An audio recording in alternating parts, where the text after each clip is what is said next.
नमस्ते दोस्तों। कहानी सुनने के बाद अपना नाम और पता कमेंट में जरूर बताएं। हम अगली कहानी में आपका नाम शामिल करेंगे। आप सभी के प्यारे कमेंट्स का हमें बेसब्री से इंतजार रहेगा। ये कहानी खास तौर से हमारे फेसबुक और यूट्यूब दोस्तों के लिए है, तो कहानी का आनंद लीजिए और कमेंट में अपनी उपस्थिति जरूर दर्ज कराएं। तो चलिए अब कहानी का सफर शुरू करते हैं। नमस्कार दोस्तों, मैं हूं आपका बंशी और आप सुन रहे हैं हॉरर कहानी, वो भी मेरी जुबानी। तो मेरे प्यारे दोस्तों या फिर मेरे वह साथी जो अंधेरे में छिपे राज जानने की हिम्मत रखते हैं, आप सभी का बंशी की दुनिया में स्वागत है। आज मैं आपको एक ऐसी कहानी सुनाने जा रहा हूं जो सिर्फ कहानी नहीं बल्कि सच्चाई और डर के बीच की एक पतली सी लकीर है। वह लकीर जिसे पार करते ही शायद वहां से वापस लौट पाना किसी के लिए भी मुमकिन ना हो। तो क्या आप तैयार हैं बंशी की इस दुनिया के खौफ और डर से भरे समुद्र में गोते लगाने के लिए? क्योंकि आज की रात अंधेरे में कुछ ऐसा होने वाला है जो बार बार आपका नाम पुकार रहा है और आपके पास भागने का कोई भी रास्ता नहीं है। लेकिन अगर कहानी सुनते सुनते आपकी दिल की धड़कनें तेज हो जाएं या कहीं से अजीब सी आवाजें सुनाई दें, तो घबराना मत, क्योंकि आप अकेले नहीं हैं, बल्कि इस डर और खौफ के सफर पर हम सब आपके साथ हैं। लेकिन इससे पहले कि कहानी शुरू हो, अगर आप इस डर को हर रात अपने करीब लाना चाहते हैं तो हमारे इस चैनल को सब्सक्राइब जरूर कर लें और आज की इस वीडियो को लाइक करके बताइए कि आप इस डरावनी दुनिया का हिस्सा बनने के लिए कितने उत्सुक हैं। तो चलिए कदम रखते हैं उस दरवाजे के पार जहां हर सवाल के पीछे छुपा है एक नया खौफ। दोस्तों, आज की हमारी कहानी उत्तर प्रदेश के एक छोटे से गांव बेलापुर के रहने वाले एक भाई की है जिनका नाम अर्जुन है। तो चलिए अब यह कहानी अर्जुन भाई के पॉइंट ऑफ व्यू से सुनते हैं। मेरा नाम अर्जुन है और मैं उत्तर प्रदेश के एक छोटे से गांव बेलापुर में रहता हूं। बेलापुर एक ऐसा गांव है जो अपनी प्राकृतिक सुंदरता के लिए जाना जाता है, लेकिन इसके पीछे एक अंधेरा रहस्य छिपा हुआ है। गांव के बाहरी इलाके में एक पुराना जंगल है जिसे लोग काला वन कहते हैं। इस जंगल के बारे में कई डरावनी कहानियां प्रचलित हैं, लेकिन उनमें से एक कहानी सबसे ज्यादा डरावनी है और वह है बुढ़िया तांत्रिक मायावती की कहानी। मायावती एक ऐसी तांत्रिक थी जिसके बारे में कहा जाता था कि वह मृतकों से बात कर सकती थी और उनकी आत्माओं को वश में कर सकती थी। उसकी खोपड़ी जैसी नाक और पीले दांतों वाली मुस्कान किसी को भी डरा सकती थी। लोग कहते थे कि उसने अपनी तांत्रिक शक्तियों का इस्तेमाल करके कई लोगों की जान ले ली थी। उसके घर के बारे में कहा जाता था कि वहां रात के समय अजीब आवाजें सुनाई देती हैं और कभी कभी लोगों को उसके घर के आसपास एक भूतिया औरत दिखाई देती है। मैंने हमेशा इन कहानियों को सिर्फ किस्से कहानियां समझा था, लेकिन एक रात मेरी जिंदगी बदल गई। वह रात बहुत ही अंधेरी थी और हवा में एक अजीब सी सनसनी थी। मैं अपने दोस्त राहुल के साथ गांव के बाहर एक पार्टी से लौट रहा था। रास्ते में हमने देखा कि एक औरत सड़क के किनारे खड़ी थी। वह औरत बहुत ही बूढ़ी थी। उसकी आंखें गहरी और खोखली थीं और उसकी नाक एक खोपड़ी की तरह दिख रही थी। वह हमारी तरफ देखकर मुस्कुरा रही थी, लेकिन उसकी मुस्कान में कुछ ऐसा था जो मुझे डरा रहा था। राहुल ने कहा, अर्जुन, यह औरत कौन है? यह तो बहुत ही डरावनी लग रही है। मैंने कहा, मुझे नहीं पता, लेकिन हमें यहां से जल्दी निकलना चाहिए। लेकिन जैसे ही हम आगे बढ़ने लगे, वह औरत अचानक से हमारे सामने आ गई।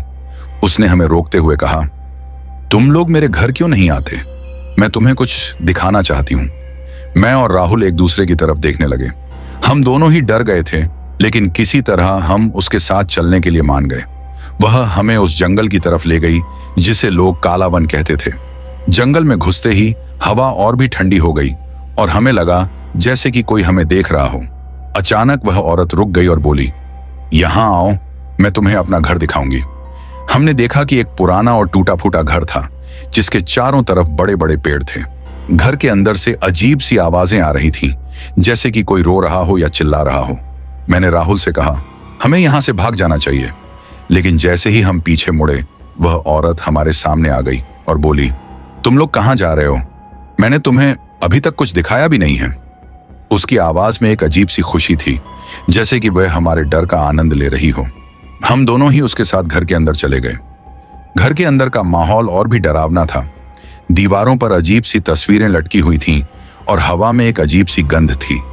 वह औरत हमें एक कमरे में ले गई जहां एक बड़ा सा अलमारी था। उसने अलमारी खोली और अंदर से एक खोपड़ी निकाली। वह खोपड़ी बहुत ही पुरानी और काली थी और उस पर कुछ अजीब से निशान थे। उसने कहा, यह मेरी सबसे कीमती चीज है। यह खोपड़ी मेरी शक्ति का स्रोत है। मैंने पूछा, यह खोपड़ी किसकी है? वह मुस्कुराई और बोली, यह खोपड़ी उस आदमी की है जिसने मुझे धोखा दिया था। मैंने उसकी जान ले ली और उसकी आत्मा को इस खोपड़ी में कैद कर दिया। मैं और राहुल एक दूसरे की तरफ देखने लगे। हम दोनों ही डर गए थे। हमें लगा जैसे कि हम एक खतरनाक जाल में फंस गए हैं। वह औरत हमें देखकर मुस्कुराई और बोली, अब तुम लोग मेरे मेहमान हो, तुम्हें यहां से जाने की इजाजत नहीं है। हम दोनों ही उसके सामने बेबस हो गए। हमें लगा जैसे कि हमारी जिंदगी खतरे में है, लेकिन हमें कुछ समझ नहीं आ रहा था कि हम क्या करें।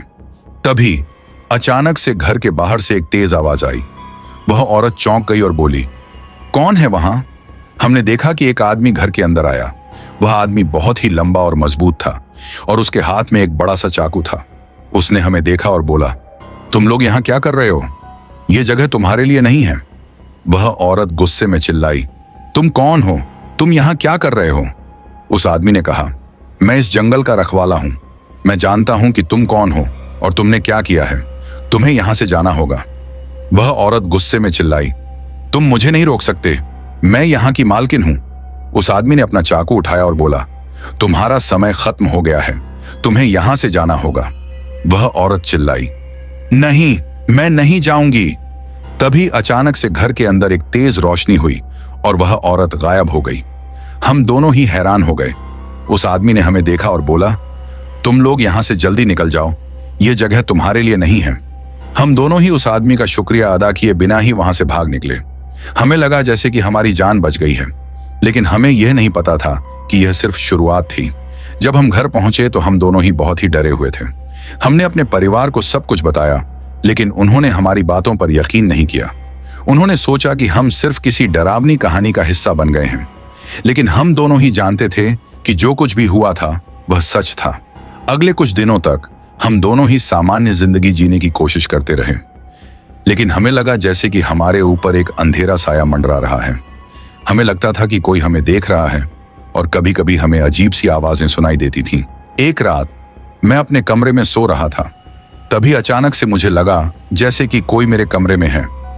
मैंने आंखें खोली और देखा कि एक औरत मेरे बिस्तर के पास खड़ी है। वह औरत वही बुढ़िया तांत्रिक थी जिससे हम जंगल में मिले थे। उसकी आंखें चमक रही थीं और वह मुस्कुरा रही थी। उसने कहा, तुम मुझसे बच नहीं सकते, मैं तुम्हारे साथ खेलना चाहती हूं। मैं चिल्लाया, तुम कौन हो? तुम मुझसे क्या चाहती हो? वह मुस्कुराई और बोली, मैं तुम्हारी आत्मा चाहती हूं, तुम मेरे अगले शिकार हो। मैंने अपनी आंखें बंद कर ली और जब मैंने उन्हें खोला तो वह औरत गायब हो गई थी। लेकिन मुझे लगा जैसे कि मेरे कमरे में एक अजीब सी ठंडक है। मैंने अपने परिवार को सब कुछ बताया, लेकिन उन्होंने फिर से मेरी बातों पर यकीन नहीं किया। अगले दिन मैंने राहुल से बात की और उसे सब कुछ बताया। राहुल भी डर गया था और उसने कहा कि हमें कुछ करना चाहिए। हमने सोचा कि हमें उस जंगल में वापस जाना चाहिए और उस बुढ़िया तांत्रिक का सामना करना चाहिए। हम दोनों ही उस जंगल में गए और उस पुराने घर की तरफ बढ़ने लगे। जंगल का माहौल और भी डरावना लग रहा था और हमें लगा जैसे कि कोई हमें देख रहा हो। जब हम उस घर के पास पहुंचे तो हमने देखा कि वह औरत वहां खड़ी थी और वह हमारी तरफ देखकर मुस्कुरा रही थी। उसने कहा, मैं जानती थी कि तुम लोग वापस आओगे, तुम मेरे खेल का हिस्सा हो। मैंने कहा, हम तुम्हारे खेल का हिस्सा नहीं बनना चाहते, हमें जाने दो। वह मुस्कुराई और बोली, तुम लोग यहां से जा नहीं सकते, तुम मेरे हो। तभी अचानक से उस आदमी ने फिर से हमें बचाया। वह आदमी वही था जिसने पहले हमें बचाया था। उसने हमें देखा और बोला, तुम लोग यहां क्यों आए हो? मैंने तुम्हें कहा था कि यह जगह तुम्हारे लिए नहीं है। मैंने कहा, हमें मदद चाहिए, यह औरत हमें परेशान कर रही है। उस आदमी ने कहा, मैं जानता हूं, लेकिन तुम लोगों को यहां से जाना होगा, मैं इस औरत का सामना करूंगा। वह औरत गुस्से में चिल्लाई, तुम मुझे नहीं रोक सकते, मैं यहां की मालकिन हूं। उस आदमी ने अपना चाकू उठाया और बोला, तुम्हारा समय खत्म हो गया है, तुम्हें यहां से जाना होगा। तभी अचानक से घर के अंदर एक तेज रोशनी हुई और वह औरत गायब हो गई। उस आदमी ने हमें देखा और बोला, तुम लोग यहां से जल्दी निकल जाओ, यह जगह तुम्हारे लिए नहीं है। हम दोनों ही उस आदमी का शुक्रिया अदा किए बिना ही वहां से भाग निकले। हमें लगा जैसे कि हमारी जान बच गई है, लेकिन हमें यह नहीं पता था कि यह सिर्फ शुरुआत थी। कुछ दिनों बाद मैंने सपना देखा कि मैं उस जंगल में वापस जा रहा हूं। सपने में मैंने देखा कि वह बुढ़िया तांत्रिक मेरे सामने खड़ी है और वह मुस्कुरा रही है। उसने कहा, तुम मुझसे बच नहीं सकते, मैं तुम्हारी आत्मा चाहती हूं।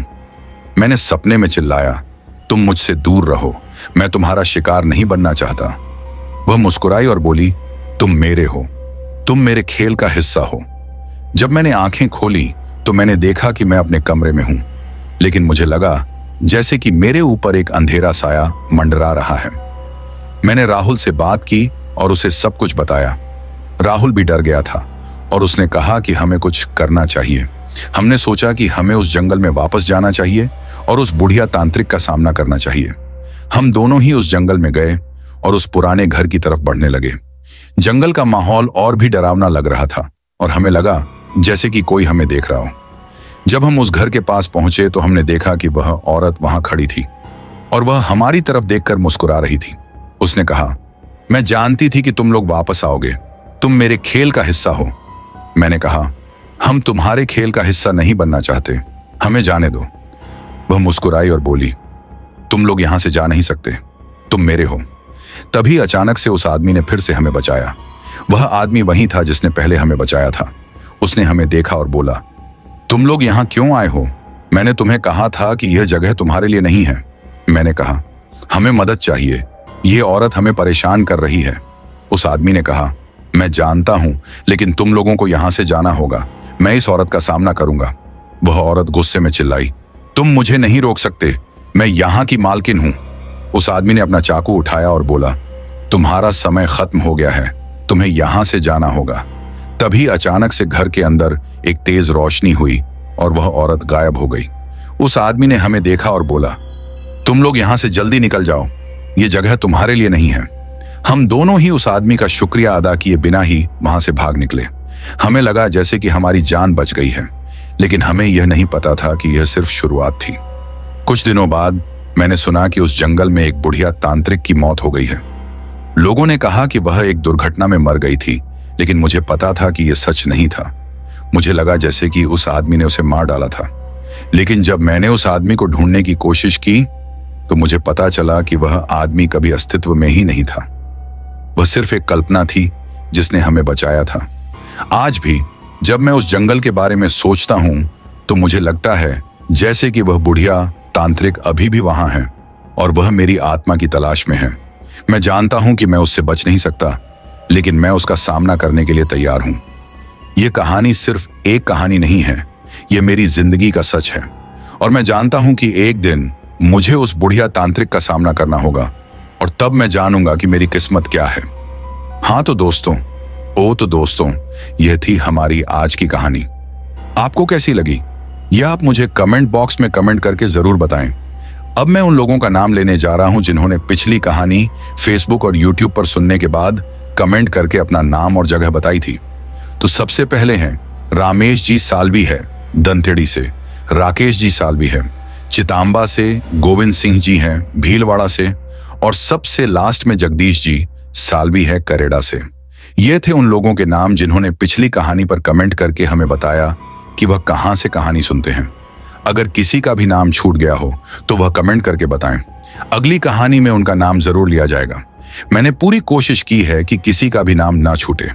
अगर आपने अब तक चैनल को सब्सक्राइब नहीं किया है तो जल्दी से चैनल को सब्सक्राइब कर लीजिए और फेसबुक पर हमें फॉलो करना बिल्कुल ना भूलें। आपका यह छोटा सा सहयोग मेरे लिए बहुत ज्यादा मायने रखता है। ठीक दोस्तों, चलता हूं, फिर मिलेंगे एक मजेदार कहानी के साथ।